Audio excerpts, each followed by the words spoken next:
Ja?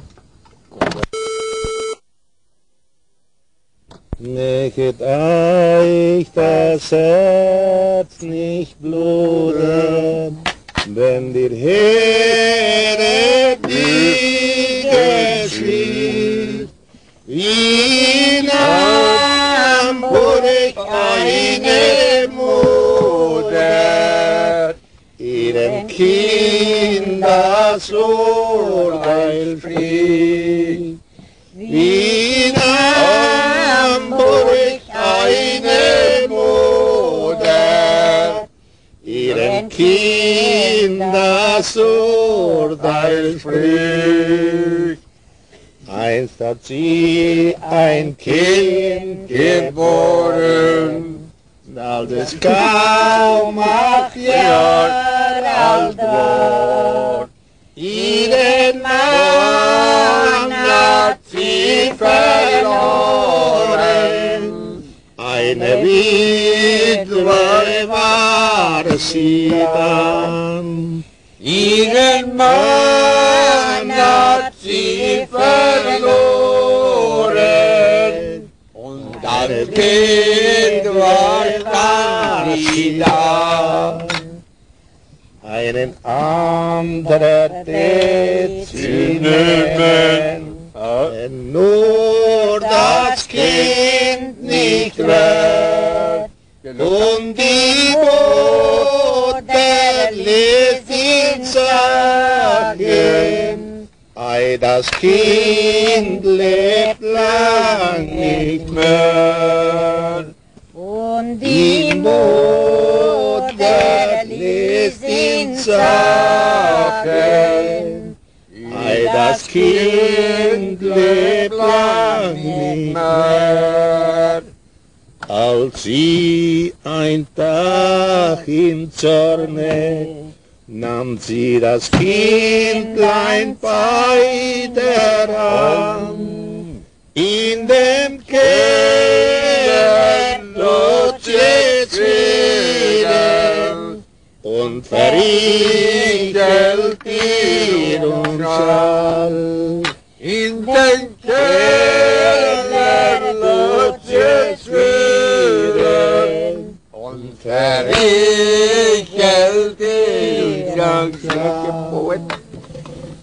Lange muss das Kind aushalten, bis an seinen bitteren Tod. Liebe Mutter, hab Erbarmen, schenke mir ein Stücklein Brot. Liebe Mutter, hab Erbarmen, schenke mir ein Stücklein Brot.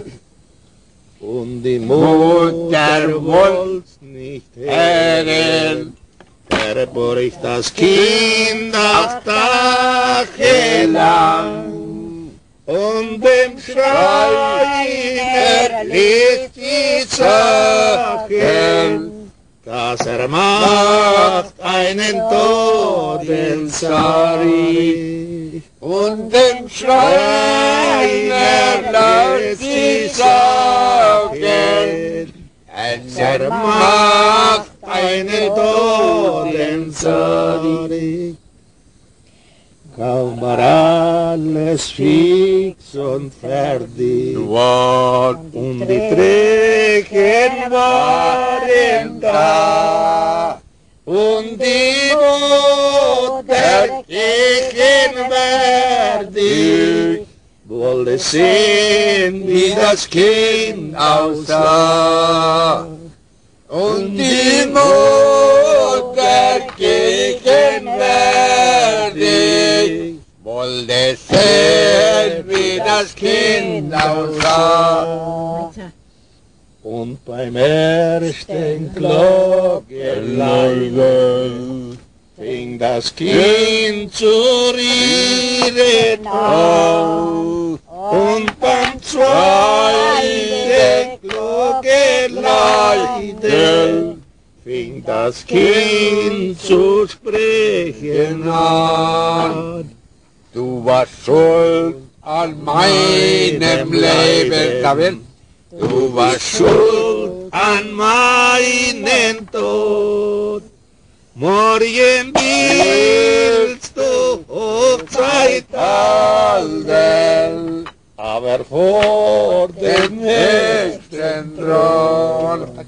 Diesen Klagen, die da leiden, sollen Trauern Klagen sein. Und die Träger, die nicht tragen, sollen Henkersknechten sein.